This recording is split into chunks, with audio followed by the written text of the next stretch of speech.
अॼु असां शुरूआत ई असां शहीद मुश्ताक जे शहर खां कई आहे, हुनजे ज़िले खां कई आहे। हू बाबा केतिरो तमामु ॾाढो प्यारो हूंदो हुयो।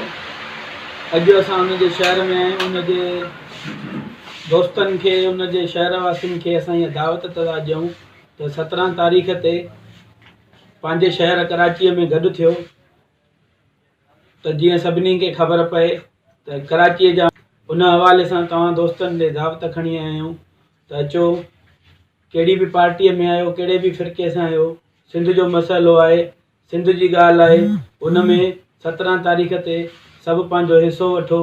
सिंध जी दावत अथव, उनजे करे तव्हां दोस्तनि ॾे आया आहियूं। जे दावत क़बूल आहे त हथ मथे खणी वचन कयो, सभु गॾु ईंदासीं। तव्हांजी महिरबानी।